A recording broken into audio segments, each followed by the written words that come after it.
avez un rôle à jouer pour aider à corriger les excès du passé.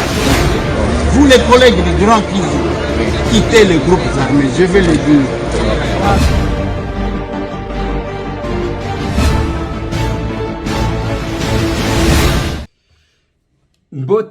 Mbote lisusu bandeko nanga, bino bandeko oyangai, tokomi lelo le 5 janvier 2023, Nassima ya ko commémorer le martyr de l'indépendance, Lobi, tozongi lisusu pona ko échanger makambu ya mboka na biso.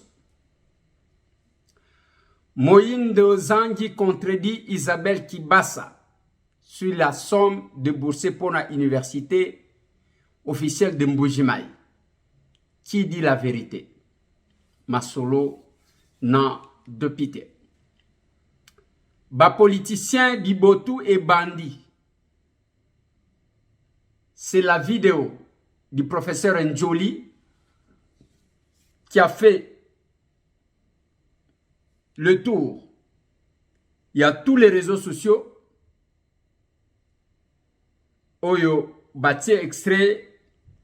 Il y a honorable Willy Bakonga. Masolo na dopité. Camion bakanga ki na Lubumbashi na batenu. Eza ya banani. Ya ba rebelle. Ya bakatakatanga. Ya FRDC. Eza wapi. Quelle est la vérité? C'est dans ce numéro de l'émission Masolo na dopité. Masolo na dopité, bande konangai, tozali kobeta masolo ya lolenge mbongo ezali kobunga na mboka na biso. Pourquoi notre pays n'a pas de banque? Ya yemoko. Masolo na dopité. Masolo na dopité bande konangai ba prisonnier mibale ba uti kokufa na prison ya Mambasa. Tozakuna na province ya Ituri. Masolo. Président Bosonkodia, Jean-Pierre Bemba Gombo, Dougue Kulungu se sont enrôlés. Bokolanda message ya moko na bango. Ndenge totiela kibino enrôlement ya capable Fabrice Kasongo Banza. Kuna na quartier Lubudi na Delvaux. Masolo na dopité bande konangai, ba sujet to ko aborder un peu rapidement yango wana avant que tozonge le reste ya ba détail sur l'action commune pour la République. Votre cher parti, oui, le parti politique, il y a capable ba baza modèle. Boti kanga bande konanga avant que na banda émission où je souhaite joyeux anniversaire. Bon, ceux qui m'ont commis mon conzi quelque part, il faut le respecter. Azale Kinanga, mais les lois à chef de corps. Christian Bossembe qui fête son anniversaire aujourd'hui. Président. Il y a Conseil supérieur de l'audiovisuel et de la communication, c'est ça en sigle. Il y a Yango, mon président, Ezango Nganayo, enjoy. C'est tout sagesse, tangozo bakisa, ba ane nengwan. Nazo pesa communiqué nécrologique avant que toi aborder ma question na uchi ko pesa bino. Communiqué ezaya famille Kabangu. Famille Kabangu a la profonde douleur d'annoncer aux frères en mieux connaissance la mort de leur grande sœur aînée, Charlotte Kabangu Mujinga, décès survenu ce lundi 2 janvier 2023 aux États-Unis d'Amérique suite d'une maladie. Le deuil est organisé sur avenue Orcade, terrasse, vous allez m'excuser, c'est en anglais, moi je ne parle pas anglais. Nangatak, Connecticut, aux États-Unis, chez Alain Kabangu. Et à Kinshasa, le deuil est organisé sur 36 avenue Kimbanza, à Bandal. Et à Lubumbashi, le deuil est organisé sur 26 Neflier, quartier Bel Air, dans la ville de Lubumbashi. Ce communiqué tient lieu de faire part. Il est là. Voilà, bande Kolanga, na ligne to aborder les questions d'actualité. Tozo bandana makambu ya enrôlement. En dépit ya ba difficulté oyo ezali komonana côté ya ba machine, le peuple congolais est motivé. Baza tellement mobilisé pour na s'enrôler pambate ba comprendre que ceux qui ont eu carte d'électeur n'ont eu pouvoir ya ko décider na nani olingi kamba. Nani olingi akende ko représenter yo. Nani olingi azala mutu oyazo kende ko lobela yo. Ceux qui ont na carte d'électeur te bande konanga yo zo le kisatana yo pambo ko tia makelele za pamba. Kotika la que parce que os a déçu pour na comportement ya tel ou tel autre politicien yo lobby ngai na ko voter lisusu te ndenge bayembala biso nzembo to ko voter lisusu okotike la bato amabeba zonga mieux vaut ozwa carte d'électeur na tango a ko voter yo tala bato na elongi olobi est-ce que na ko voter oyo te oyo to longola oyo to remplacer oyo ndebo ye basalaka yango bomoni depuis lobi na talisi bino descente ya enrôlement ya capable Fabrice Kasongo Banza na quartier Lubudi na Delvo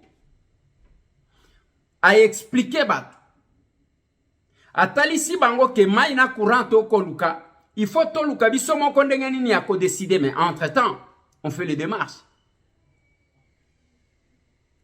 et na yeko talisa pe bino la sensibilisation l'église na movenda l'église ya pasteur Gilles Kibonge et pas wapi capable SG secrétaire général na badjwe na ye bakendaki pona ko sensibiliser batu pona enrôlement et koka ko salem et c'est important ya ke batu ba s'enrôler nde yango to informer bino ke lelo Jean-Pierre Bemba Christophe Mboso et Dougi Kulungu ba s'enrôler pe bazui ba carte na bango bokolanda bango dans cette émission. Bokolanda Christophe Mboso Kodia Pwanga président de l'Assemblée nationale akeko s'enrôler na Kenge 2 bisika akola bokolanda nako proposer ce qui regia koloba ndenge moko na biso bolanda maloba na ye. D'abord nous sommes à Kenge 2 chef-lieu du territoire de Kenge, milieu où j'ai grandi ici, à Kenge. Nous sortons du bureau d'enrôlement. Nous sommes venus nous enrôler à Kenge 2, notre milieu natal. Parce que nous voulons nous présenter comme candidats aux élections des députés nationaux en 2003 dans le territoire de Kenge. Mais nous sommes venus nous enrôler ici, mon épouse et moi-même, pour encourager la population de Kenge et la population du Kwango et l'ensemble de la population du Congo à se faire enrôler massivement pour voter au mois de décembre les députés nationaux, les présidents de la République. Nasimanango, c'est Jean-Pierre Bemba Gombo qui s'est aussi enrôlé. Yépe à lobby na peuple congolais. À la population de pouvoir voter. Et j'invite vraiment toute la population, bien sûr Kinshasa, mais toute la population dans toutes les provinces de s'enrôler massivement. C'est capital, l'enrôlement, ça détermine l'avenir du pays au point de vue politique, les choix des dirigeants. Et vraiment c'est une opération que tous les Congolais devraient pouvoir s'imprégner et pouvoir effectuer. Vraiment, j'invite toute la population à s'enrôler, et massivement. Et le capable Dougi Kulungu a keko s'enrôler na Kasongolunda. Et pas Iwapi, akomaki après difficulté souffrance ya makasi pamba te nzela ezate. Mais na coin wana ezana batu bazwa ba nomination ono ya ke toza batu ya Kwango, toza batu ya Kasongolunda. Barenyana Kisasa bazwa ba poste ya minene, basomba bandaku bango moko, ba favoriser ba membre ya famille, mais ils ont oublié le peuple. Oyo akokati ko bénéficier ne fiske na mwanzela. Ne fiske mwanzela wana yake olongwe kikwit tango zoke Kasongolunda okotambola malamu ti okokoma. Tel n'a pas été le cas. Yango tem de salimaki. Yango le capable deuxième vice-président et action commune pour la République Douge Kulungu akiti ezamba la liboso akoma na kwen wana. Anguma moko akosakana te. Je crois que ça ce ne sont que des photos. Mais image koya opesi mboa mboa boyi. Eloko ezo pesa batu fièvre yango wana. Et chaque fois que nous nous enrôlons, tozotali saka ba Congolais que bozali ko s'enrôler pas nécessairement ka pona ko voter biso, mais pona ko décider sur qui vous voulez. Mutunini bolingi akamba mboka, mutunini bolingi akamba nakata gouvernement to a représenter bino. Voilà ce que nous nous disons à ce peuple-là. Tozoye bisabango likambuana pona nini? Parce que ceux qui muto s'enrôler te. D'abord ceux qui ozangi carte mbala oyo.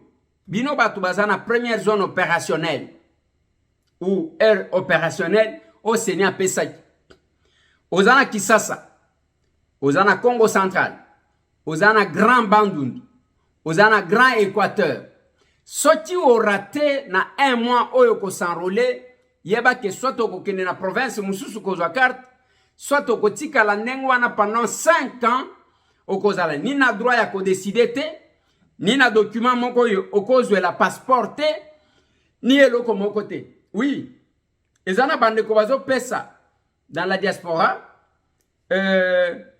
bande ko bazana Afrique du Sud batali singa passe au bazana ango. Balobi mais finalement nous allons dépenser $700 pour na ko s'enrôler na lobi na ndenge nini. Balobi par exemple ceux qui tozana Djobour. Il faut ko kamata avion ko kende kaptao.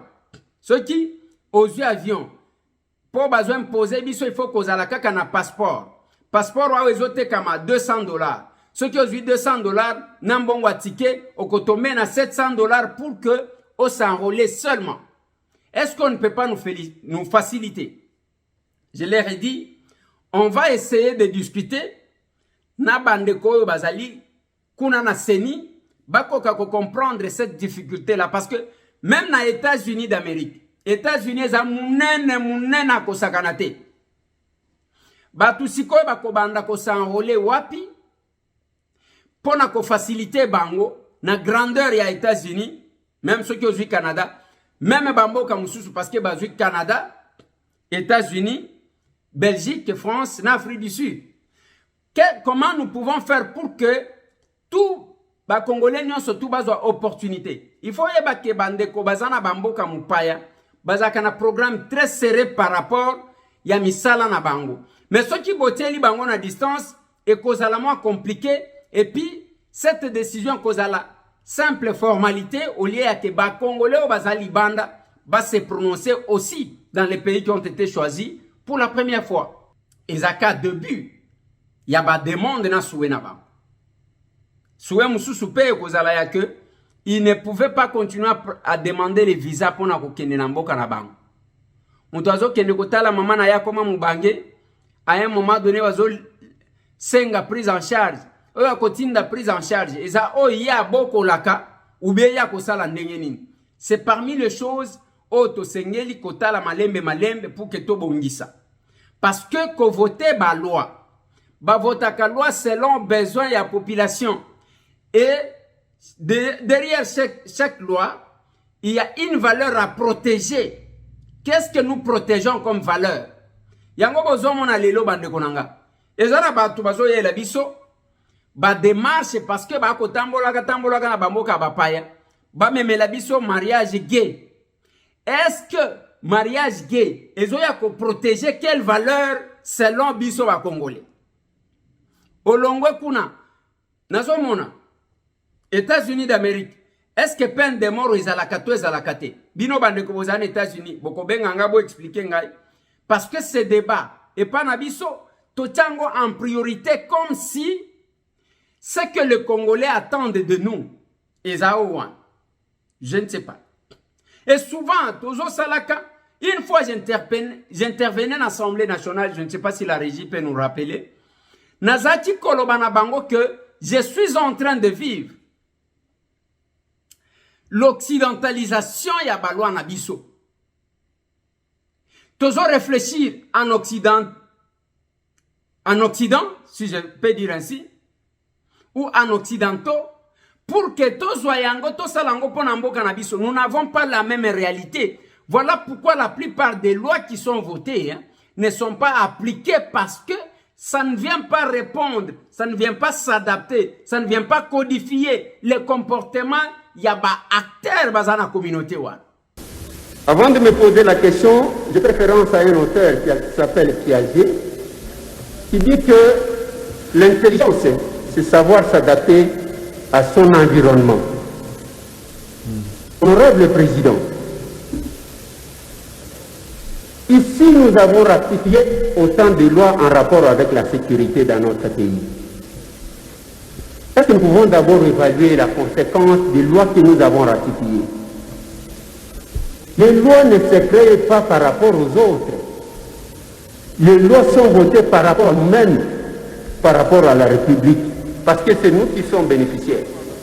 Oui, je suis conscient, nous sommes conscients de l'enjeu qu'incarne cette loi que nous devons ratifier à tout prix. Nous sommes conscients de la pression que nous subissons sous prétexte qu'il y a eu plus de 28 pays qui ont commencé à appliquer tout ça et surtout que votre président veut devenir président de l'Union africaine. Nous sommes conscients, honorable président. Mais chaque fois que nous réfléchirons par correspondance, parce que tozana posa babe télévision maboko libanda, toko tomber, toko taper à côté et on ne dira pas notre pays. Toko sungambo kanabisote na réflexion en modèle wana. Oui, toko sepelisa batu moko, moko ba honoré biso, ba pesi biso ba prix, oh voilà, ya za elombe. Est-ce que oza elombe par rapport ya mboka na yo? Ou bien oza elombe parce que oza kapita ya malam. Oza elombe parce que osale limboka na yo. Ou bien oza elombe parce que oza kapita ya malam. Nous parlons de Kimbangu aujourd'hui. Nous parlons de Lumumba aujourd'hui. Nous parlons de Kimpanvita aujourd'hui. Nous parlons de Mzee Laurent Désiré Kabila aujourd'hui. Nous parlons de Tien Tshisekedi wa Mulumba. Na Afrique tozolo belaba Thomas Sankara. Ce n'est pas parce que ce que Talibatu nyon sotu wana nazotanga. Okotala comment Mundela se comporta vis-à-vis na bango. Azaki ko supporter bangote parce que les valeurs qui ont été défendues par ces gens, ezaki pour l'intérêt de l'Afrique en général, mais intérêt à Congo en particulier. Kimbangu bakenda tiko bomae. Pourquoi? Parce que il estimait que makambu bozali ko imposer biso ezaya bino. Vous parlez de Kimpanvita. Nous parlons de Patrice Emery Lumumba. Batunyon surtout ensemble. Il y a des valeurs qu'ils ont défendues. Et moi, en tant que député, Bolandi Nathalie si bango qu'on ne doit pas occidentaliser nos lois. Parce que la loi n'a pas tenir compte. Il y a la réalité. To ratifié. Et belé to ratifié et tu as difficulté. To ratifié autant de lois sur la paix, biso to zalaka na kinyate. Bokomona bande konangai, na moni bato bazo faire circuler une photo. Mais moi je vais vous mettre en image. Force régionale angwe kenda ki pona ko bundisa ba M23. Il faut que ta la modèle nini bazo pesela. Ngomo soki ngomo, je ne sais même, je ne parviens pas à retenir son nom. Denge bazo pesela yembote botala, denge bazo ningisa ye loboka. Eza koloba nini? Tango zo ningisa mutu loboko modèle wana eza koloba ke oza mwana mobali. pouvons-nous espérer quelque chose? Est-ce que tokoti ko espérer quelque chose na bato zomona bazo kumisa ba M23 ngo balobi ozamwana mobile bande konangai na loba lorsque j'intervenais encore à l'Assemblée nationale natangwa budget na loba nazo féliciter Sama Lukonde pambate au moins budget oyo les grands pourcentages eza kouta na mbongo na biso moko ndenge balobaka ke liboke ya moninga basombela kango kwanga te bande konangai la paix dans notre pays c'est notre armée il faut tous à l'armée forte armée ya makasi armée oyo koti ko dissuader batu misusu armée oyo ko bangisa ba Rwandais na ba Ugandais ndenge bazo sakana na biso wana et biloko misusu ezaka calmant biloko wana ba force Zogine, eza calmant, eza paracétamol, eza kisi ya malaria te. Mais pour nous une armée forte, il fallait que l'opposition, la majorité, te comprendre que l'armée est politique. Le pays que nous comptons diriger. Eza mboka, oyabiso, et senyeli, les lotos à une armée, on doit encourager. Il y a que tous à l'armée. Parce que Kabila nous a laissé. Et là, comment que zanga forme infiltré na niveau nyon surtout une armée où les sergents rwandais étaient devenus des généraux, une armée où ce sont les gens ramassés comme ça qui deviennent les officiers qui commandent les gens, une armée où la plupart yabatu bazalaki kaka bana bitinda yaba officiers rwandais parce que bango nem tu ba forma bango. Je crois vous avoir dit l'autre fois que James Kabarebe aya benga général moko bakena ba benga mutu moko banque $1 million bakena batikaye au pied de l'avion alekani na service à immigration te ni eloko moko te akamati mbongo akena Rwanda. Les Congolais, vous allez faciliter le pillage de votre pays jusqu'où? Jusqu'à quand? Et ceux qui te l'ont il faut tout ça la polémique. Oui, tout le monde est candidat président de la République. Je n'encourage jamais laissez les ambitions s'exprimer. C'est aussi ça la démocratie. C'est ce que nous avons voulu. Botika mutu na mutu à s'exprimer. En 2006, tozaka na 33 candidats. Na bao ba yebanate, na bao ba yeban. Tokomi na 2011, tozuisoki combien? 2018, tozaki, ozomona ba candidature fantaisiste. Laissez les gens exprimer leurs ambitions. Totika kako verser na d'insulte, ce n'est pas bien. Mais mutu na mutu akoya, akotali sakiye sa munen, yeba yebiye, moko ezana ba candidature ya chantage. Mais est-ce que la régie parle le même langage avec moi? Botié la nan biso joueur, le meilleur joueur wana ninga zo kana ko marqué bi comme ça total 1 beta. Voilà. Eh zongi sayeli sous da total. Allez wana ako marqué yemoko abambani. Donc tant illustration wana image wana na linga kochela bino yango. Okomona ke mutu yemoko ballon angwa linga beta abeti ballon te mais yemoko amibeti amibwaki na se. Beaucoup de candidats oyo tomona ki na 2018 nani lisusu azolobela bango ba misusu batikalaka na ba réseaux sociaux na ba réseaux sociaux et le côté asali na yeka ka aventure moko boye bayoka peke mutu alobi na quartier na ye d'abord bayebi yete mais c'est un candidat président de la République. Est-ce que nous pouvons l'en vouloir? J'ai dit non. Boti Kabat va exprimer l'ambition là-bas. Mouyambo aza candidat président de la République. Vienanga Franck Diongo Chamba candidat président de la République. Mastananga Daniel Safou azalaki candidat na habité ceux qui congrès Keko Bukaye. Moïse Katumbi Chapwe candidat président de la République. Mususu nani bao basi ba s'exprimer. Nayokaki ke docteur Mukwege candidat président de la République. Mon vieux Martin Fayulu candidat président. Botika ambition s'exprimer. On doit éviter d'afficher l'attitude ya batumon ko bazo banga les candidatures des gens. Nous aimons la compétition. Je suis élu à Lukunga. Tozalaka, je crois, 675 candidats pour 14 sièges. Et moi, à son temps, j'avais dit à mes collaborateurs que jusque-là, nous avons un candidat. Oui, nous avons un candidat. On ne peut pas empêcher. Et puis, nous avons un adversaire, nous avons un postulé, au combien de minutes, nous avons un politique. Bisoto sala kaba politique à modèle wanate. Laissez les candidatures s'exprimer. Et personne ne peut venir au bandiko finga batu, ozolo bakezo finga batu, au nom du chef de l'État. Félix Antoine Tshisekedi Tshilombo. Je ne suis pas son avocat. Je ne suis pas aussi non plus son porte-parole. Je ne suis même pas porte-parole, il y a gouvernement. Mais je pense que, pour nabao ba bien moi mke, azaka allergique na batu ba finga ka finga.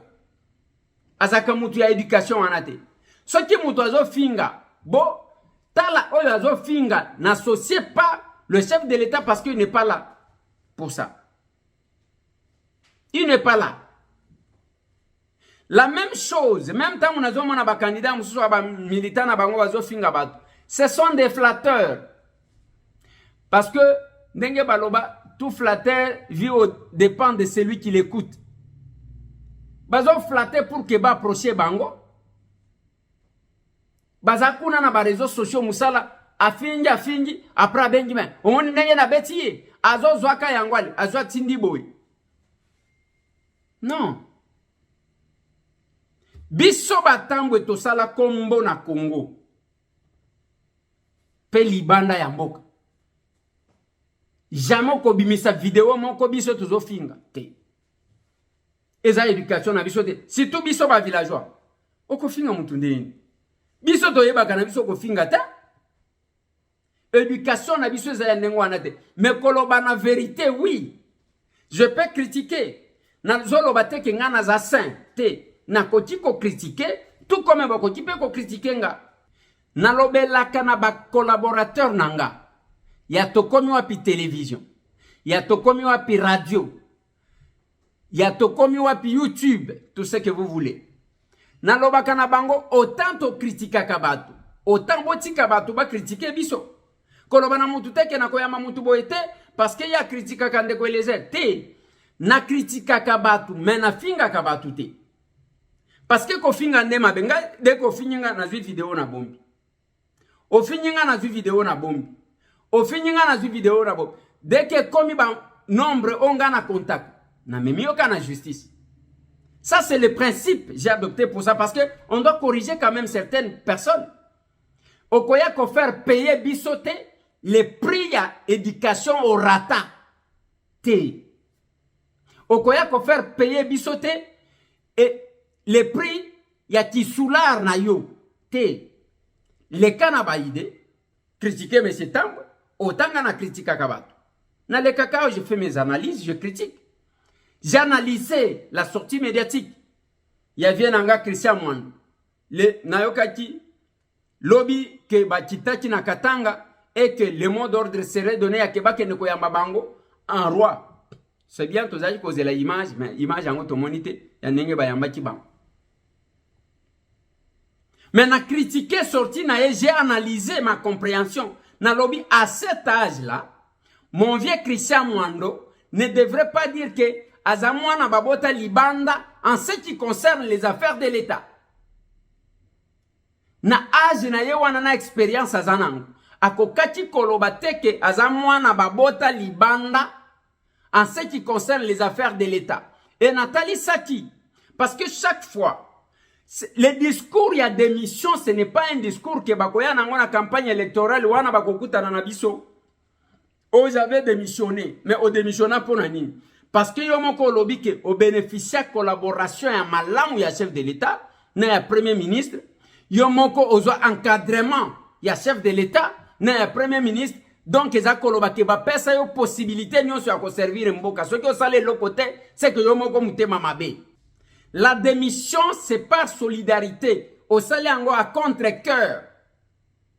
Peut-être pour des raisons, monsieur Sotolobaki, que Bayoka qui on a téléphone, naza 20e, ba pesi ombo te balobi na yo ke toyoti yo, olobimo avant que balongolanga nami longolaka nga moko déjà pour que nabima elombe. Ça aussi c'est quelque chose. Ça aussi c'est quelque chose. Mais si au cas où, parce que tu es politique à Congo, Moïse Katumbi Chapwe, na Félix Antoine Tshisekedi Tshilombo, bayeba kutani lisusu. Kaka yo wano zongi lisusu ou bien oko démissionner kaka. Bande konanga boya na ser tout ça la politique. Boya en action commune pour la République. Devenez capable. Boti kabako sabinoté pour des petites choses. Devenez capable. On doit changer ce pays. Et nous devons changer cette classe politique. La démission n'est pas un discours, mais c'est par contre le bilan de votre gestion. Bapesa jinga ministère boy. J'ai trouvé ça, j'ai fait ça. Bapesa jinga boy. J'ai trouvé ça, j'ai fait ça. Bapesa jinga boy. Parce que chaque fois que nous parlons, chaque fois qu'on pose la question de Moïse, qu'est-ce que les gens disent? Moïse a géré. Il a géré province ya Katanga. Tomonaka kutaka boy. Oui, c'est ce que nous voulons. Bolobaka jamais que Moïse a démissionné. Moïse a géré. Ça, c'est l'argument que vous avancez. Binope bo gérer. Une année, 8 mois, c'est beaucoup. Je crois 18 mois. 18 mois, na gouvernement. Donc, une année, 8 mois, je crois. Bozakuna après, autotique. Mais papa, attends yomo. Attends qu'aujourd'hui, biso angolo kola ke, biso tozama yé, le peuple congolais, à l'ala na yé, bakoko saï. On sali presque 2 ans au sein du gouvernement, mais vous ne venez pas nous présenter le bilan et vous voulez nous dire que l'argument de la campagne, c'est la démission. Non, mais attendez. Attendez. Le pays n'a pas besoin. Il y a des politiciens modèle. Mboka oyezana posé à des politiciens modèle. Il y a un moment où agiter quelqu'un m'écrit, est-ce que c'est compatible? Yo député au sala mission na lobby papa na lobaka na kati na lobaka libanda. Montrez-moi le pouvoir d'attribution. Mukoloko tali sangai dispositions au pekisa que un député à côté cause la journaliste était wana na tikité. J'ai débattu na bande quoi, c'est ça. J'ai débattu na bande non pas éthique, j'ai dit l'éthique c'est quoi? L'éthique ça c'est l'escroquerie. Yo ba yebi aux avocats au sali campagne. Otikali ozo défendre bateaux avocats, mais vous allez m'empêcher ngai babanda koloba mon lobeli na biso avant que ba votenga. Allez na zui micro na boîte parce qu'il y a quelle incompatibilité? Quelle est la valeur à protéger dans cette interdiction là? Oh wana kozala neutre depuis quand bino bondima kengana zaka net? Tout ce temps j'étais traité du journaliste de l'opposition. Les lobos lingibondima que j'étais net, je vais continuer à servir la République au sein de l'Assemblée nationale et aussi en dehors de l'Assemblée nationale. Sur mon plateau, il y a ma solona de pité. C'est pas pour rien appelé ça ma solona de pité. Et nazo tali sekabatu, muto akoboya ke Eliezer asala teme. Après au téléphone na yo, allez au baniko sala selfie, yo wana koloba na Facebook. La différence c'est que yo sala na téléphone, moi je fais avec la caméra et j'ai une chaîne de télévision, j'ai une tranche babengi ma solona de pité. C'est l'unique différence. Lelo bande konangai boyoti bisika tozo out. Réseaux sociaux, vidéo oetamboli ya prof Njoli. Batie wili bakongana kati. Oui. Je reviens sur la vidéo que nous avons tous suivi sur les réseaux sociaux. Et après, tu as la commentaire, Mamou. Quelqu'un qui était kabiliste pur et dur. Moi, je suis kabiliste de sang. Si je quitte le kabilisme, je laisse le pouvoir, la politique. Il peut en 48 heures devenir tshisekédiste pur et dur encore.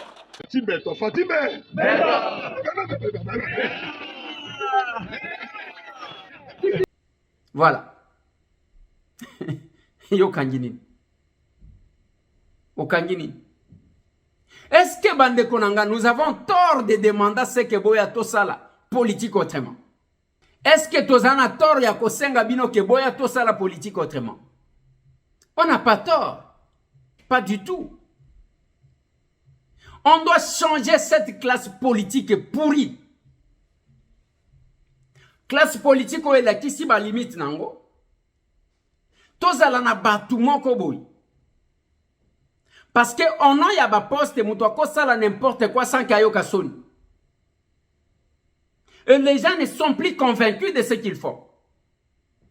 Moi je me pose la question, les leçons que tali muto alobaki a baye alobi b a. Alobaki a aye alobi. Cette façon-là de faire la politique et de se contredire parce que Olingi Kakayo se retrouvait, Batumusu Bako se retrouvait. Et puis c'est là comment. L'inconstance. Ngai na yoka kisoni, j'ai alerté. Na lobi bande. Kinshasa okomona place se bachaki mutu achaki photo na ye. Azui ya Joseph Kabila tie. Ayeka kalongoli ya Joseph Kabila ya ye tikali. Azui ya Félix Antoine Tshisekedi Tshilombo abambi place one. Et lobby au moins a commis ministre. Et les commissionnaires de ces gens. Et ces gens. Et ça va tout le monde qu'on déclassé sur le plan politique. Qu'on déclassé côté bango mupanzi. La politique est ça qu'on kende koko saka nyonso kaka yo se retrouver. Oyebi à un certain âge. Ba yeba ka kemuto ya za mwana pona nini? Parce que mwana muke azala kana tendance à un certain âge, okomona mwana za tendance ya ke biloko nyonso ezala yayi. Nyonso ezala yayi. Même mwana tango abota mak, nyonso maboko ezaka kaboy. Nyonso zo ramener. C'est le comportement ya bana mike. Quand vous allez dans un parti politique et que vous trouvez que muto alinga sakapare kaka, ye asakapare na nyonso, vous devez comprendre que bomwana ezawa. L'égoïsme ya batu. Et les stratégies, basala qui kassik na bango. Ce que je vous ai montré même dans la sortie médiatique, il y avait Christian Mwandou. Dans le vous sentez esprit à bakasik. Bango bavandi wana bino nyoso wana bokoya mbo. Bokoya na bino jamais vous serez associé à la prise de décision, jamais alors. Yo vanda kuna uzamwana muke. Oh bayemba ke laissez les enfants jouer. Bakwa associé yote, quel que soit kotanga na okozala te. Un jour ngai tambo batuna ngai qui t'a fait entrer dans ce cercle. Na tuni ba unatali na oh ah tozana ndako te. Cercle les alliés wate. Nana koti na cercle. Basi basala cercle na bango, ils vont commencer à vous utiliser et leur nomination vous ne verrez jamais. Même pas na base de la yo conseiller.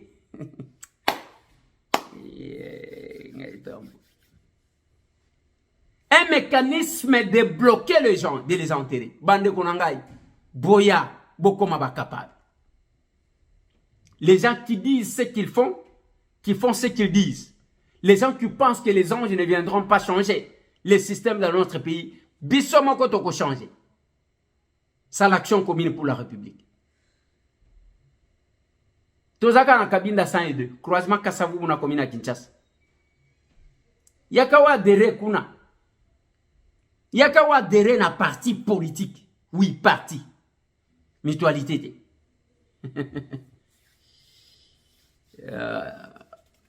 Yakawa dere na parti politique. Et les zéro komika kosa la publicité à parti oui. Et là kwa malamu bate kakayangu. Ya mabetala. Vous pouvez entrer sur les réseaux sociaux. Biso ba congolais, qu'est-ce que nous constatons? Biloko ya buzo ba dès que balobi oh bazo ça la pétaza. C'est tout le monde. Tu vas passer toute la journée à suivre ça. Oza muto modèle nini. Okobana ko ça la pétaza yona bana na yote. C'est comme ça que nous avons décidé sur notre chaîne de télévision. Banzembo ya buzoba to chakate. Banzembo ya buzoba okolandate. Ba programme à buzoba okolandate. Nous restons constants parce que nous estimons que nous n'avons pas seulement mission d'informer, mais aussi d'éduquer les gens. Et bisotote yaka patriotisme. Koyebi sabatu que ce pays ne sera délivré que par vous. Yo ne mutoko délivrer mboka na yo. Vous trouvez normal tozana mboka oyo bazo yibaka batuka kambongo. Ba banque ya bapaya. Ba banque d'épargne okokuta tozata na banque mon côté kaka banque ya bapaye biake baya bamela batumbongo Afriland ye wana utukomela batumbongo My Gold de rêve, ceux qui My Gold de rêve, escroquerie, moussous, on a memela bat. Il y a même les gens qui ont induit les gens en erreur comme ça. Baké comme la bangombon. Tozana banque d'épargne té. Biso. Mais ozoyo kabambongo nenge bazoloba. Na yokati débat moko. Bande komoko bazoloba ke pona ko fongo la banque d'épargne c'est 50 millions de dollars. Mais na Congo ba millions d'enge zoyibam. Comment on ne peut pas créer une banque d'épargne? Ya biso ba congolais tozaka na ba succursale ya ba Kenya ya ba Tuboy donc bango ba leki biso na mbongo na pa mais vous trouverez dans ces pays que batubazo iba mutu moko ayibi 200 millions de dollars mususu toyoka ji agena kozwa 63 millions de dollars na banque ake azui et ils sont là alors que pona ko fongola une banque d'épargne c'est 50 millions de dollars. Dia kameli biso mbongwa. Lelo bazo tambusa biso lokola bazoba avec les gens partenaires na bango qui les couvrent. Les partenaires sont là. Mbongo ya ba congolais ya épargnants congolais zawa. Et ils sont en tout. Bazana aviation, bazana babois, bazana mafuta, bazana partout. Mais mbongo ya épargnants congolais qui Afriland mon msuso chikokini. On est incapable de créer notre propre banque. Incapable. Totika la kana banque moko wana ba bengi banque de surveillance, la banque centrale. Et banque centrale ango wana tango ba banque wana kweyaka. Pona nini yo protéger ka ba épargnant congolais. Voilà pourquoi tokendaka ko porter plainte. Mkolongo wana je pense que la régie va parler même langage. Tokenda ko porter plainte et contre Blackner et contre l'État congolais qui ne nous a pas protégés. Mbote na biso. Mbote. Na linyi mutu nyonso ayo kanga.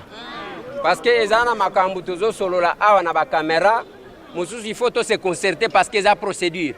Eza boete. Oui. Na ebisa kibino ke biso ba congolais ba komi kozwa biso lokola ba nyama boete. Oui. Mutu aye atie banque na ye to ebinenga zwa mbongo te. Azui muke na biso wana vandeli en parce que ayebi ke ba congolais ba yebi ko revendiquer te. Na mboka oyo to mona bambindo, to mona soki banani bamela bango mbongo. Mais oya biso ba kosanza yango boite. Boyo kanga. Na lobaki na bino mukolo moko akolela boite. Oui. Toye plainte to déposer. Jamais to kondima ke bayaka ko appauvrir biso alors que to mona kata mbongo bayaka nango te. Bazwi mbongo na biso muke yo kende ko senga nyongo. Bako senga yo pesa hypothèque, o pesa mikanda lupango. Olekisi mwangonga muke bateki lupango yo tikali libanda. Ebele maître alobi makambu ya 300. Je suis batu bazo contacter biso toza plus de 1000. Soki omoni ba mususu bamela bango mbongo ba revendikaka te parce que ba yebi place ba yiba mbongo, ba yiba na batu wana. Biso tozwa mbongo ya mutoki boete. Yango na koloba na bino. Toko kende na bango tina suka. Lelo eza dépôt ya plainte. Omoni to yaki na ba papier za pona to remplir, to zala na ba identité ya batu. Nani na yoka ki bazo benga ngaya tangu mususu ndeko Eliezer ba bengi ba pese mbongo. Ba opesa mbongo ya likamunini. Ba opesa mbongo ya likamunini. Soki eza makambu ya kolanda ndenge monaka batu misusu balanda kawana bakokaji ko benga ngai ya kozwa tika makambu wana ngai naza mutu wa ndengo wana te mbongo na biso ifo basanza yango toyokani alors eloko tokosala eza nini ba déposer plainte cabinet yango yo nalobi ba déposer pa ba avocat na biso et pas ba avocat na biso nde ba déposer na kombo na biso. Boete. Donc place bozawa na mutu ayeba ke ye awuti ko déposer plainte contre la BIAC. Oui. Parce que ba avocat na biso bazalika ko représenter biso. Yango na benga kibino boya awa. Ba bazotale la biso na musika itali bango. Tangu makambo ko yinda mbongo na biso bakosanza ngo bo banga te. Et puis bakosanza ngo ndenge to tika kite na intérêt. Intérêt. Kanga. Oui. Parce que bango ya bango mbongo soki ba déficit yo ba déficit kana intérêt ya biso ba bloquer yango il faut ba futa na nini na intérêt voilà yango wana na koloba et tozo sala blague te eza mayo toto yeko sala awa te eza pona mbongo na biso soki mutu ayoki pasi ya mutoki na ye akosala oyo tokosala eza na ba mususu ba melawa pona topesa mbongo na yo tokabola katikati est-ce que ezalaka alors batu nyonso tu wana biso tokolandela bango boyokinga malamu masolo yango wana après o wana kaka oyo azana dossier na biso nde tokomona na pembeni ya mutu kananga kuna tosolola to arrêter ba stratégie mususu na bike banchoro mususu bayaki awo ezabo ete banchoro mususu bayaki awa ba commissionnaire ya bao bazomela biso mbongo est-ce que tokobanga bango tokobanga te alors eza ndenge wana tokosolola pour que toyokana ndenge nini tokosala collaboration na biso na cabinet d'avocat na biso toyokani malamu wana eza masolo entre biso ti biso nyonso todeside nini tokosala ndenge todepose plainte boye tokozonga tokomonana na mokonzi ya awa pour que akoka kosunga biso pour que makambo ekende mbangu toboyi système ya benda mulayi balemba donc eza yango wana vraiment nalingi à un moment donné tout le monde a na place wana to solo la entre biso to décider oyo nanu atie kombo te a vérifier atia kombo na ye parce que soki to kangi bikuke ba oba koya ko sala ya bango pe procès apa to kani malam voilà bien que tilelo ba kota même circuit ya justice dossier bloqué j'ai saisi l'assemblée le bureau de l'Assemblée nationale. Nalobi na président boso président. Peuple ango tozolo bela le peuple d'abord. Et ça peuple ya likolo ou bien zaka peuple otozana. Et ça ya banjelo ou bien peuple wana nde bazwe skroka kambongo mikolo nyonso. Batu balongo batu bazaki ko vanda na Gombe, bakenda ko vanda na Nteli. Batu bakufa likolo ya bambongo na bango et kenda na banque la biak. Et nous saisissons la justice, rien qui va. J'attends aujourd'hui auprès du bureau de l'Assemblée. Parce que j'ai appris que les ministres mon copain, Azakon a zopé saka ordre. Bino, je ne sais pas. Ministre et gouvernement, Azana ba mafia wana azo utilisé pour bloquer les gens. Bataki liquidateur ao. Batali ba passif na actif. On devrait déjà commencer à donner de l'argent aux gens depuis l'année passée. Non, Baye va bloquer parce qu'il y a un ministre. J'ai saisi le bureau de l'Assemblée nationale. Bande konangai, boya to changer classe politique. Mais moutonga kote na gouvernement na kombo ya société civile, mais bisala sala ya modèle wa. Et puis c'est une dame. Et puis azamona moi niveau mboka oyo nani a ko sauver ya. Et pas ba pasteur problème. Et pas ba politicien problème. Et pas ba musicien problème. Et pas ba professeur problème. Siko toki mela wapi. Toki mela wapi. Toki mela wapi.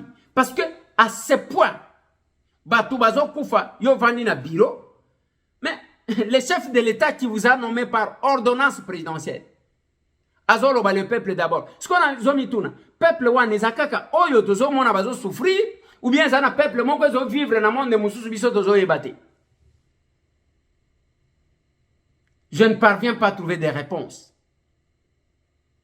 Mais la réponse que je trouve, Esaïa Koyebi Sabinoki, Bokene ko s'enrôler et vous venez à l'action commune pour la République.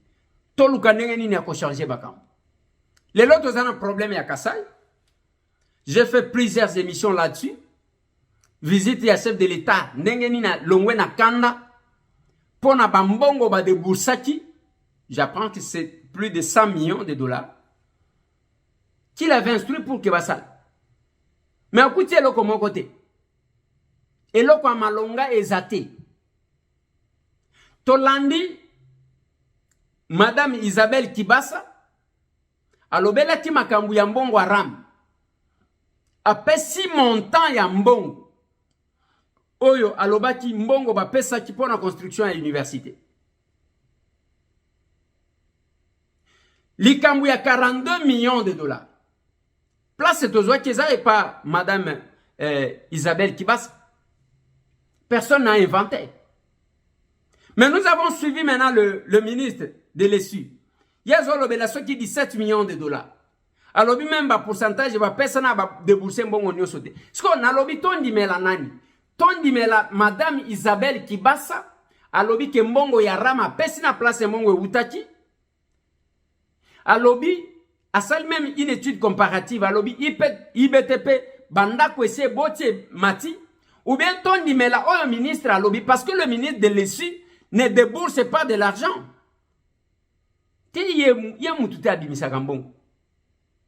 Dis-moi que ça change. Il était un toit bimisa kambon. Si quand on dit mais là, Moyindo Zangi, on dit mais là, Madame Isabelle Kibas, Ndenazotun. Pourquoi on doit chercher à camoufler et l'eau que on de manière claire? Je doute fort que cette dame-là a kendasa la déclaration en modèle one, kaka par sentiment. Ndenge bozoyoka, Isabelle Kibasa. Mutoyaka kosama makambo mbongo ya ram, c'était Augustin Kibasa. Les Kinaye. N'invitez ceux qui te comprennent. Augustin Kibasa, nde mutoyaka na Assemblée nationale likolo ya baram. Isabelle Kibasa est venue, elle insiste que mbongo wango ya baram balobaki, yango yo bachaki awa. Tondi melanani. Boye bisanga tondi melanani. Mais la difficulté dans tout ça, soit bazo bimisa chef de l'État qui akenda koko sabatu, ba pesa na bango mbongo te, et c'est ça, c'est comme ça que moi je comprends la chose. Que chef de l'État akenda koko sabatu, a pesa na mbongo te, donc akekuna bande kuna ngai. Est-ce qu'on ne peut pas avoir pitié quand même ya mwana mobile one? Il se sent en insécurité. C'est tout le monde qui abuse, c'est tout le monde qui détourne. Rétro-commission et l'équi. Parce que, soit la vérité, et à côté, il y a Excellence Moïndo Zang, soit et pas Madame Isabelle Kibasa. Mais ce qui est à côté, il y a le ministre Moïndo Zang, c'est-à-dire les chefs de l'État, à Kosaka peuple, wane kembongo ebima kite pona basala bamisala wana na kasaite. Mais ce qui, c'est le Madame Isabelle Kibasa qui a raison. C'est-à-dire le chef de l'État, Azana Batute Bakotiko Sungaye. Tout le monde est contre lui, tout le monde est contre sa politique, tout le monde est contre son deuxième mandat. C'est ce que nous pouvons comprendre. Même la raison, la première raison, c'était que Biloko Zaki bloqué dans Lubumbashi. Et que la SNCC n'a pas pu expédier Biloko. Des versions, bah, ça qui va être chef de l'État. Mais Ngana Lobaki Peke. Qui est le DG à SNCC? C'est Fabien Mouton. Fabien Mouton Bazanani, cadre à UDPS, élu plusieurs fois sur la liste de l'UDPS. Azamouananda, il est censé connaître la vision du chef de l'État et accompagner, l'incarnation de la vision du chef de l'État. Et s'il bloque, pourquoi il bloquerait? Je doute que ce soit ainsi.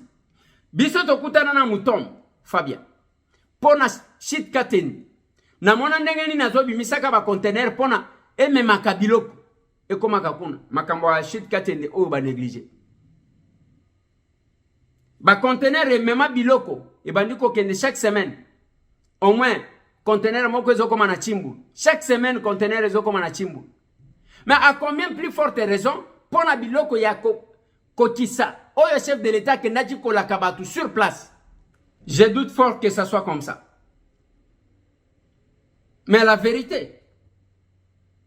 Mais sinon, les chefs de l'État n'ont cessé de demander. Le peuple n'a cessé de demander au chef de l'État d'assainir son entourage.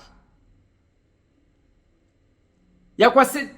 Parce que, Balobaka, on ne change pas l'équipe qui gagne. Est-ce que, Excellence, Monsieur le Président de la République, l'équipe qui vous entoure gagne? Yomoka kandem toyebi. Yomoka kandem toyebi. Ba prisonnier ni balé ba kufi na prison ya Mambasa. Ba kufaki le 3, oui le 3 janvier, avant-hier. Ba kufi likolo ya nzala. Biloko akolia ezate. Condition carcérale ezama lamuté. bande konangai. Moi, en tant que député, lorsque je prenais la parole, mukolo ya budget, nalobaka que 6 ministères seulement de bazol yaka budget nyonso yambo. Parmi ce ministère, il y a un ministère de la justice et garde des sceaux. Et je vous propose, je pense qu'il y a une bonne collaboration entre la régie. Bolanda, ce que j'avais dit, lorsque j'intervenais, nandenge na insistaka, makambu ya ba prison, makambu ya ndenge ba parquet zali ko fonctionner. Pona olobate ke Eliezer kako loba na télévision te na lobaka kuna pe batinangai. Parole wana ke ministère nyonso bakangi 6 ministères. Nadina tuna na msoki besoin population ezawa. Oui, ezali madame. Tout de suite ministère ya défense, ministère ya liboso.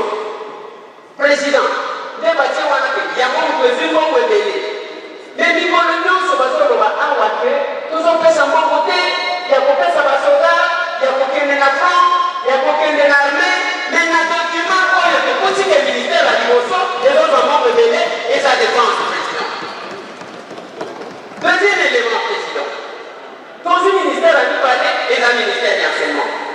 Primaire et secondaire. Un collègue, il sait dans mon collègue, il m'a dit c'est un document mini. Ah, merci. Nous avons un document où il y a pour des comptes, page 51. Des places là. D'accord, très bien. Il y a mis le président. Dans un enseignement. Tout le lobby, ah oui. Tous les gratuité d'enseignement. Maintenant, il y a docteur à l'objet de quitter mon pas aussi pour ton école.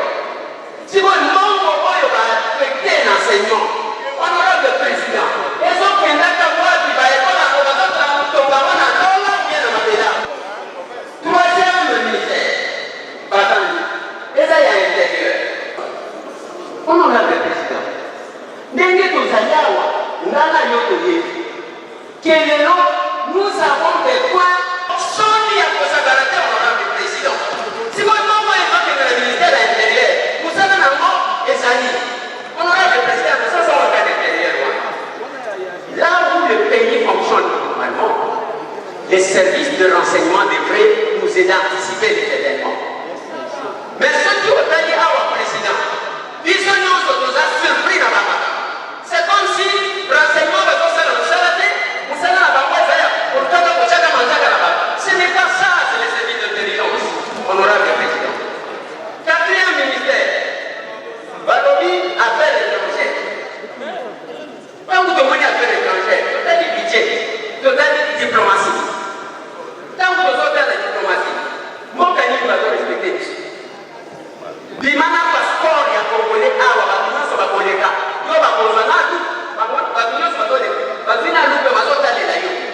les données que je vous ai président, nous pouvons avoir même le passeport et visa, il y a combien de publicité à la 6 mois. Nalobi, heureusement, nous avons remercié le président. Le bureau a changé la salle. Collègue. Président. Quand c'est aussi ma construit dans ma pays, non, suivez. Chaque pays a sa réglementation en matière de visa. Ce pays est respecté. Il y a des aspects que vous avez soulignés, l'insécurité. Ce qui se passe chez nous, ça les inquiète. Je suis d'accord avec vous. Mais respecter les Congos, les Congos est respecté.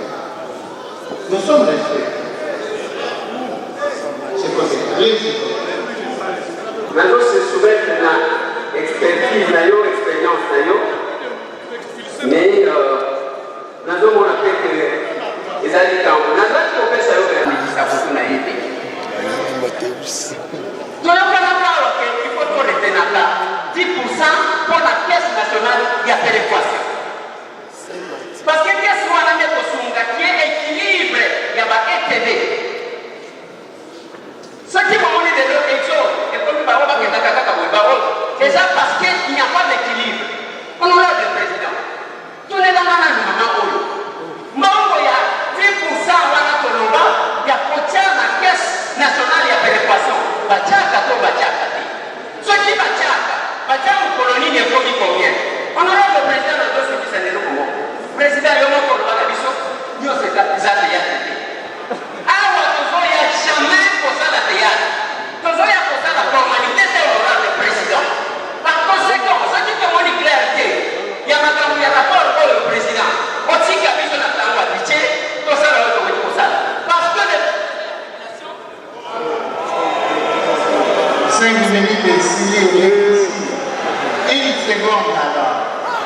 Merci, Président. Besoin de la population est à toucher dans Madame Et ça, le point va créer un nombre, il y a par institution et un nombre de Kayango. Nous devons orienter vers le secteur qui va toucher à la population. N'est pas pour ressentir croissance, il y a ma recette pour la de la mission de l'Union pour honorable président. Voilà. Toyebi les aspirations de notre peuple. On ne fait rien qu'à l'évasion. Ce qui est évasion, c'est Batoubakou fin en prison. Et l'argent qu'on débourse, et que Nakawapi, ceux qui va prisonnier, Bakola Lanzala. La RDC, ce n'est pas seulement Kinshasa. Ngai na kenda na prison à Kinshasa, oui na kuta biloko à Kolia, ainsi de suite, na solo na ba prisonnier. Avec caméra. Oui. Ça, c'est nous, ça. Mais pourquoi ça ne se fait pas en province? Je vais vous expliquer une réalité. Réalité, n'a expliqué la réalité électorale, où les gens se trompent, qui pensent que c'est Kinshasa qui fait passer le président de la République. Non, c'est faux. Kinshasa n'a que 10% des électeurs. 10%. Le reste, c'est en province. Mais quand vous négligez les provinces au profit de Kinshasa, les ministres nationaux, comment les ministres provinciaux. Le député national, comment les députés provinciaux. Et même provinciaux, côté na paka duma kana paka duma wana zo baluk mais c'est dit je suis député national, je suis ngai na zamwa na paka duma. Mais c'est quoi cette histoire? Nous exerçons notre mandat sur le plan national. Et c'est là que nous disons que nous faisons la politique autrement, parce que nous pouvons expliquer c'est quoi la politique autrement. Parmi les rares personnes qui ont fait que les gens sentent qu'il y a un député national à Zalakanaba, frontière T, Likamuna Goma accueilli, Likamuna Mbujima accueilli, un danger qui guette, Bana Kisangani Boyoma à intervenir, ce qui problème est Zana Kabongo na Kitanda, na Lobelati Bango Boyokati, Tanguna Zolo Bake, Masangwe Zopola. C'est ça les signes, c'est ça les caractéristiques d'un député national.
aussi ça la politique autrement.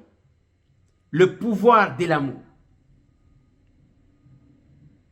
Et batu bazo kufa, batu bakufi na Mambasa, biso tovan, il est prisonnier ba privé liberté. Ba privé liberté de circuler, mais le reste de besoin azanango posa azanango droit lokola yo lokola nga. Yango moni même ba prisonnier mususu à part o baza privé par le jugement droit de vote ba votaka. Mais on doit négliger les gens. Ceux qui ont tali tozana bandeko ya Aden. Félicitations. Na bandeko ya Aden. Maître Nicolas Wemanko yo mokote. Azo défendre ba prisonnier. Batoyo bazana bato ko sambela bangote. Bake ba sambi pour la première fois va faire libérer 10 enfants abandonnés. Muto sala ka moins infraction ya 3 mois, acha sala 5 ans en prison. Nana ko sambela ye, nana ko talisa, nana ko landela ye. Ya vanda kana koko na ya vanda kana kisenso, koko na ye wana sha kufa ya tikala na prison. Batu ba yebi par où commencer. C'est comme ça que vous trouverez que ba prison est tonda nango. Prison ya Makala. Batonga yango pour 1600 personnes, je ne sais pas 1500 quelques de personnes. Mais les lots ezali presque 10 000 personnes ne bazakul. Ba grâce présidentielle wana pona ko désengorger et le comment côté. Tobelela tolem. O sala boni mboka ngoka ya biso yango toko sala ndengeni. Je vais aborder la question bande konangai na oyo etali question ya camion o bakangaki na Lubumbashi. Na bisaki bino que je suis en train de me renseigner parce que na linga koleka na télévision te na banda ko raconter.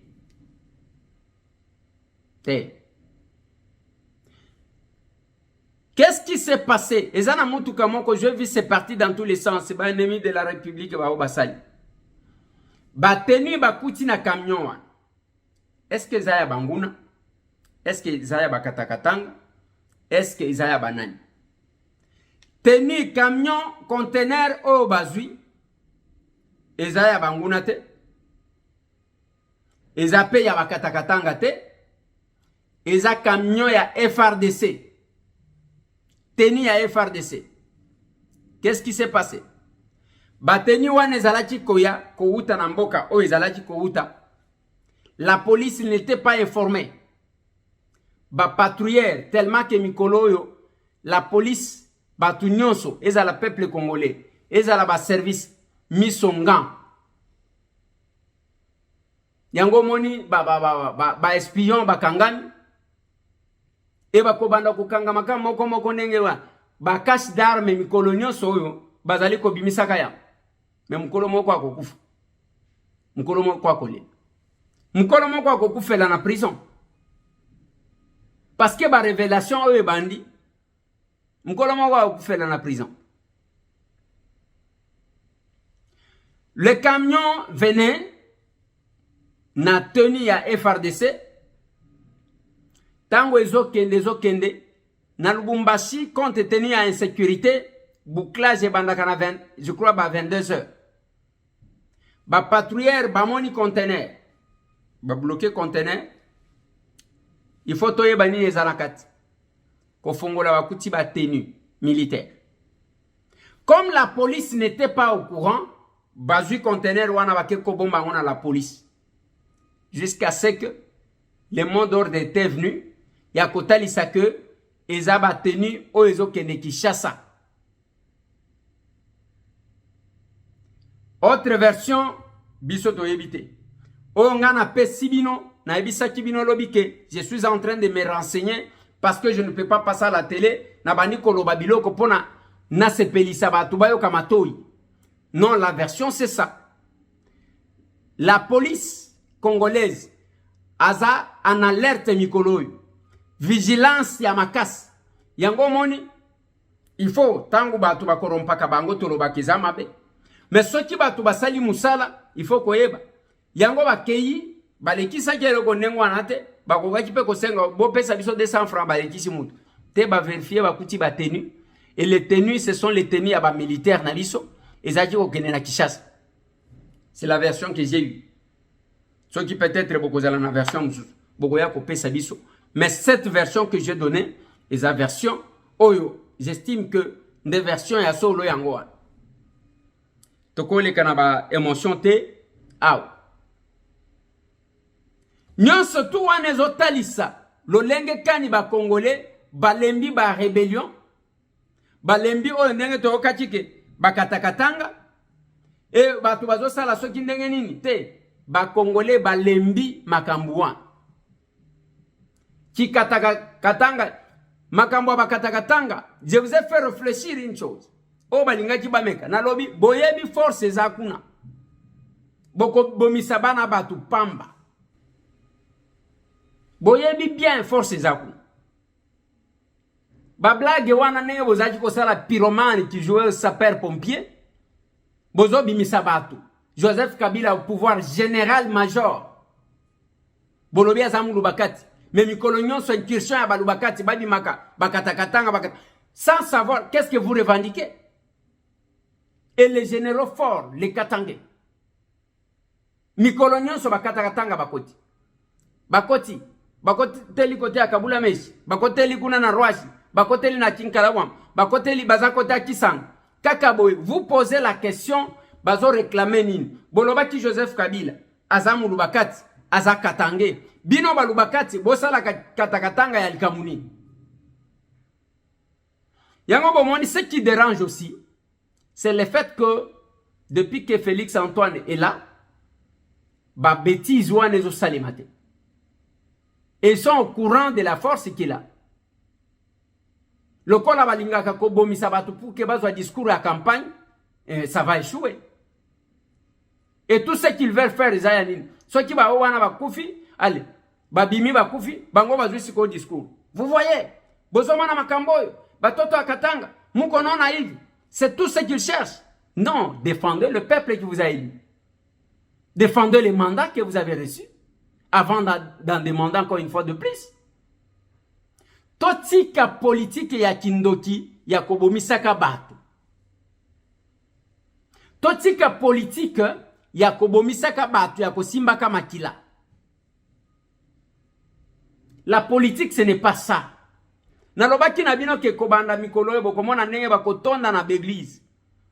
Basaka loso na ba mapute kobanda kobima. Et quand nous on faisait ça pendant les mandats, on nous disait tu vas t'épuiser. Tu vas t'épuiser campagne. Biso tozo bomba tokoyaka na campagne pour que boko sakabat. Heureusement bakinoa wana zomon. Bakokumisa yo kitoko. Balie yo biloko bien. Mais na souka aujourd'hui zéro ya munen. Okomika kanenge ba komaka. Moi j'ai été lui hein. Balongoli ngai, moi j'ai été. C'est tout le monde qui dit ça. Tous les candidats malheureux disent ça. Voilà pourquoi bande konanga. Au vu de tout ça, nazo bonde la kabino boya to ça la politique. Boya to ça la politique autrement au sein de la serre. Botika ko éviter parce que la difficulté que nous avons. Ok, n'est pas scientifique, non, voilà, nous sommes des scientifiques, on n'aime pas la politique. Mais qui recteur ou anou la kangoapi? Pas auprès des politiques. Yom to liboso ko lukaka ba recommandation. Et les gens qui comprennent souvent et vite, ce sont les médecins. Wana bakubuka nakate. Yabino yango. Oh voilà, moi je suis serviteur de Dieu. Papa. La politique a ko kang église na yowan. Tango zoloba ngai na ko salate, mais tango kozwa problème na église. Voilà, est-ce que vous ne pouvez pas intervenir? Mais là, vous allez demander service à qui? Aux politiques ou aux non-politiques? Kokende ko sala politique n'est pas nécessairement cause à la candidat.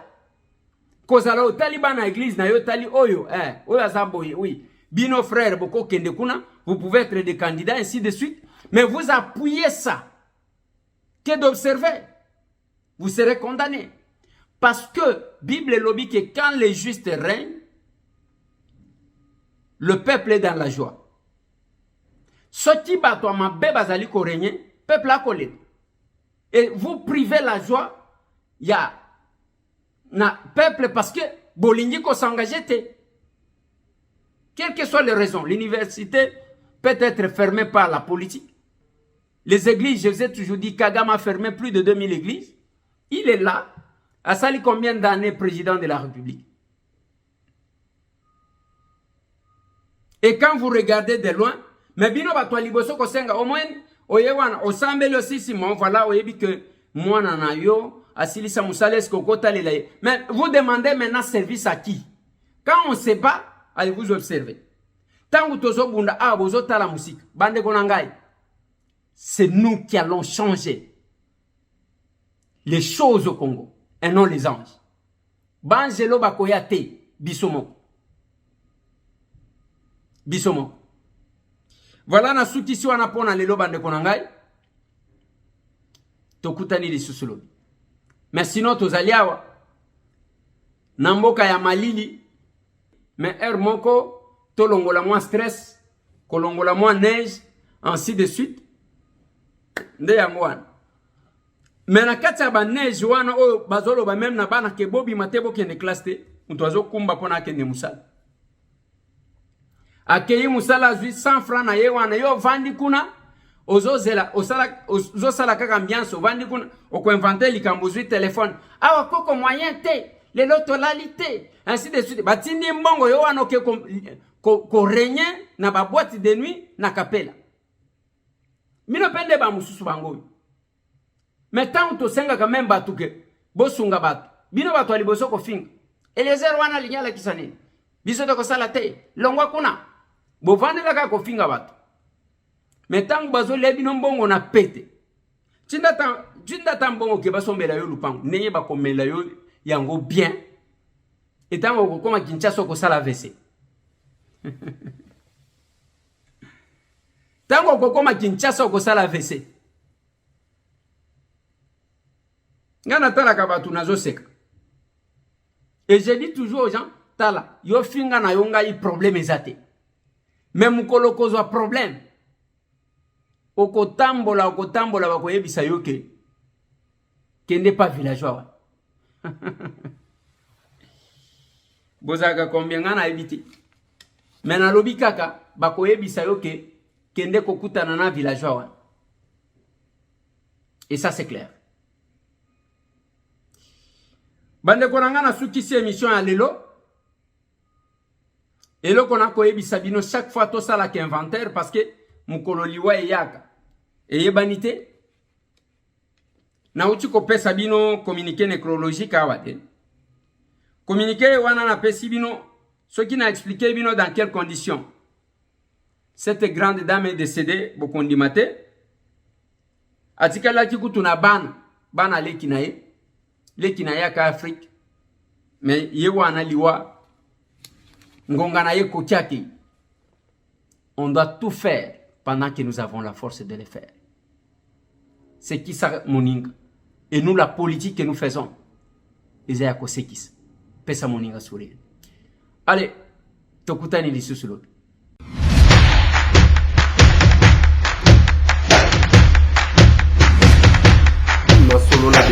Honorables députés et sénateurs, vous avez un rôle à jouer pour aider à corriger les excès du passé.